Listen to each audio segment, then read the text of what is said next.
Hey,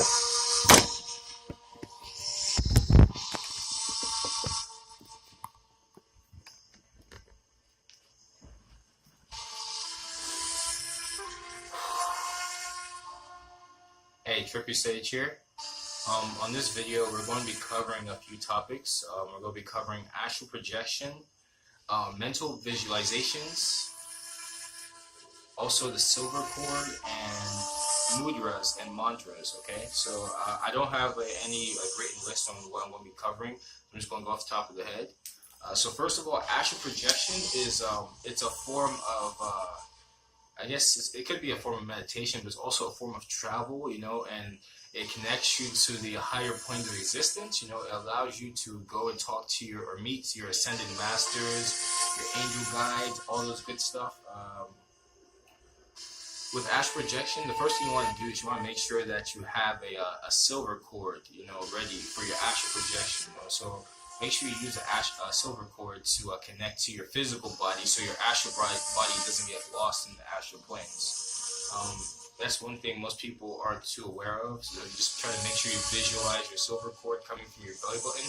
Or I've also seen some depictions where it's attached to the top of your head. You want to make sure that you envision or visualize a form of protection around you. You know, like a force field of light, you know, so that dark entities can't come into your space as you are returning your astral body into your physical body. And you can also set times, different times. Like if you're taking a nap and you want to astral project throughout the nap, you can set a specific time on your alarm clock, like 7:11 or 9:11, so that you wake up and you remain conscious and aware that you were astral projection, so you can bring back all the information that you had learned from that astral projection. Okay. So with mental visualizations, you have to allow your imagination to roam free. Make sure that your visuals in your mind match your visuals in your reality. Like when you close your eyes, and normally we all see darkness, right? Are you able to visualize numbers? Can you see, if you're counting 1 through 10 in your head, can you visualize these numbers, you know, with actual how should I call it? With the actual, like, actually be able to see the numbers. So like, if I was to close my eyes, I can see a 1 here. So I'm visualizing a 1. So that's a mental visualization. And that projection is very key to being able to astral project out of your body. If you don't have a good imagination, you won't be able to travel out of your body, because you won't believe it's possible, because all you know is this is me and I can't go anywhere else.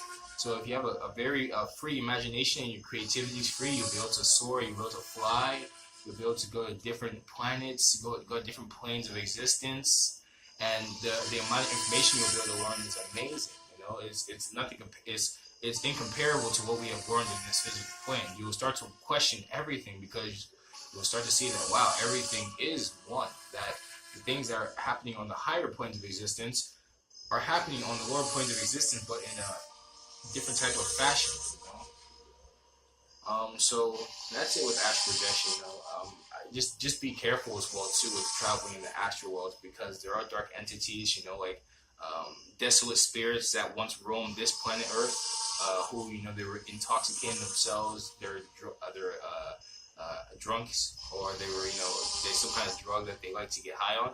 They miss that, but they no longer have a physical body. So what they do is they cling on to somebody who has a living body, which is me and you, and they can siphon our life force to make us intake some of these things. So be very careful in the astral world, but also know that it's very beautiful too. You know, like there's crystals, there's palaces, crystal palaces made of light, and temples, there's books, there's the Akashic records of you know, past, present, and future.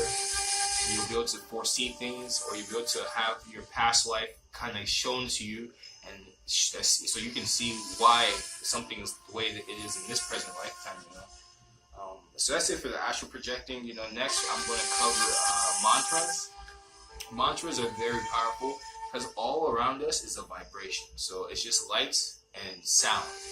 So a mantra is like a sound that you vibrate through your throat chakra, you know, and that sound permeates all through the rest of your 7 chakras, and it brings about a certain level of vibration. So for me, my father, when I was young, I think I was about 11 at the time, my dad taught me about the hue.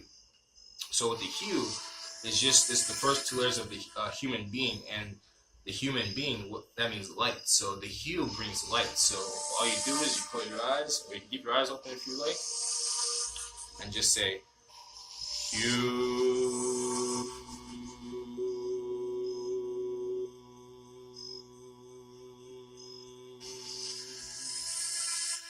And just allow that light to fill your body, fill your temple with peace. The second one that I would like to tell you about is the Om. There's OM for the Om, and then there's AUM as well too, I've seen. So that one is, they say the Om was used in the beginning of creation as well too. So in the beginning of creation, there was an Om vibration, that boosh. So the Big Bang, Om, boom. So that mantra helps to connect you with everything, so you can know that you are the universe experiencing itself, okay? So for the Om, you can close your eyes again, or you keep them open if you like. And we're just going to chant Om.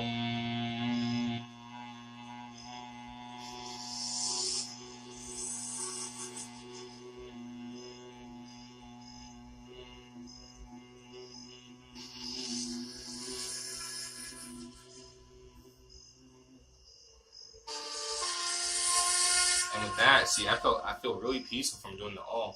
So what that does is it connects me to everything to allow me to flow naturally in the order of how things go in the universe. With the Om, you can add other things to it. You know, you can add other mantras. You know, there's the Om Shivaya. I forgot how it goes, but I think it's Om Mane Padme Hum.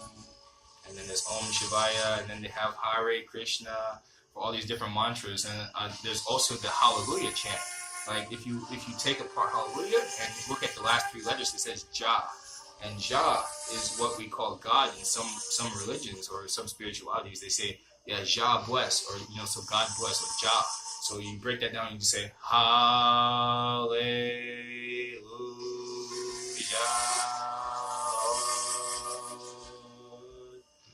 So mantras are very powerful in times where you're feeling anxiety, in times when you're feeling fear, in times where you feel like your life's in danger.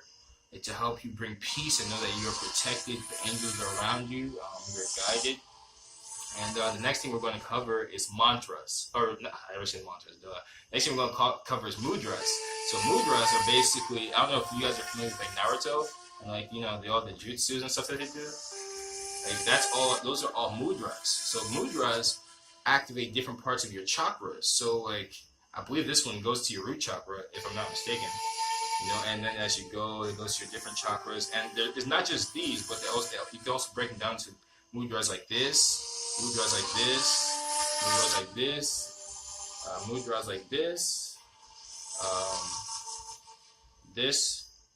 Yeah, so mudras help you to also activate. It's another form of meditation. It's another form of finding yourself and finding oneness in everything, and knowing that you are connected to all, and that you have all the elements within you as well too. I'm a fire sign by my zodiac. I'm an Aries, but I also have water in me.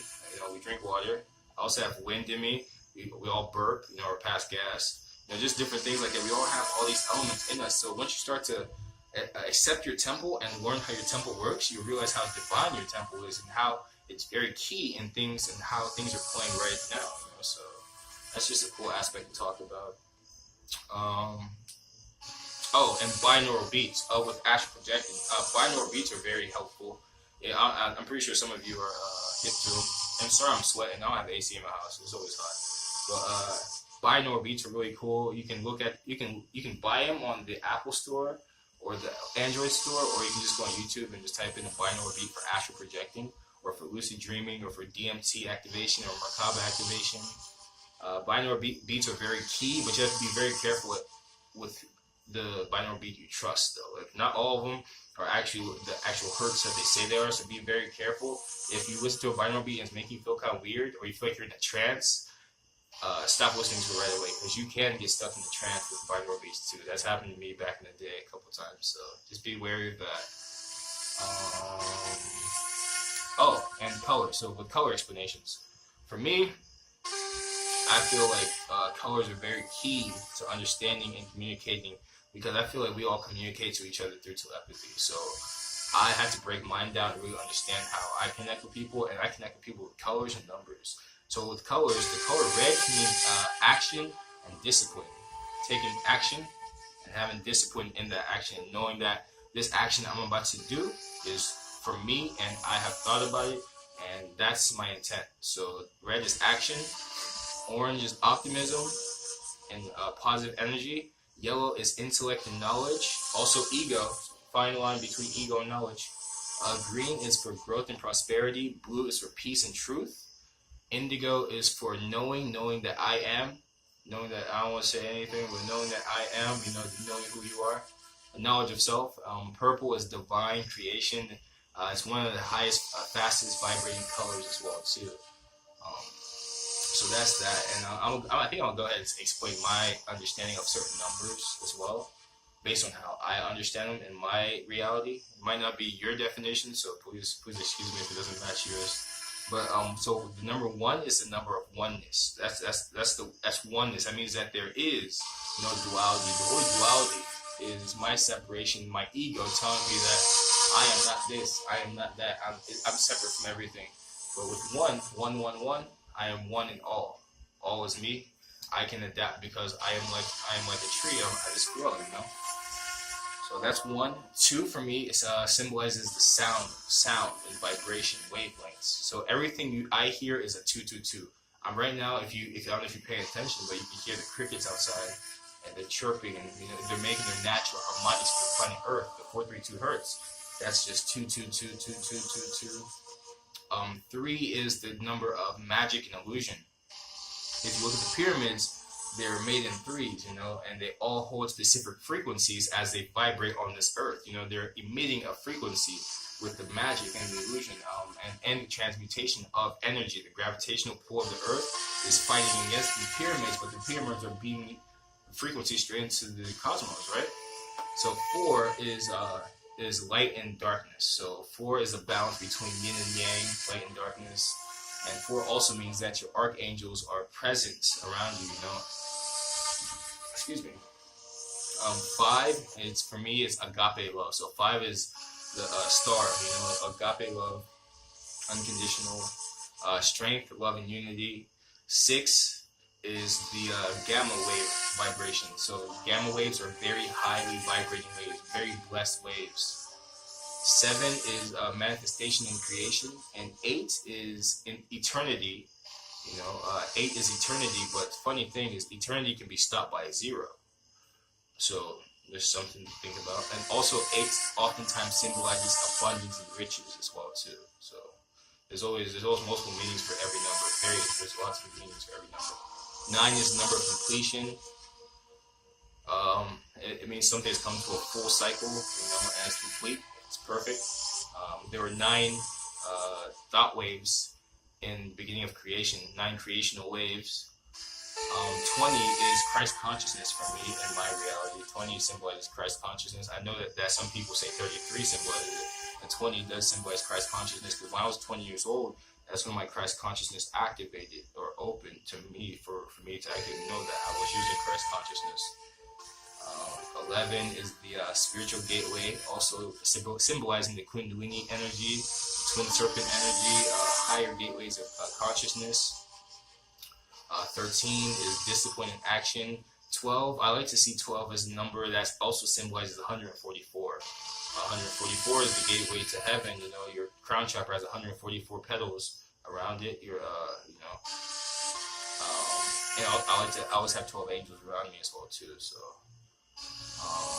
and I'm just stopping there because I don't want to go too deep into the numbers. I think I covered a nice amount of them.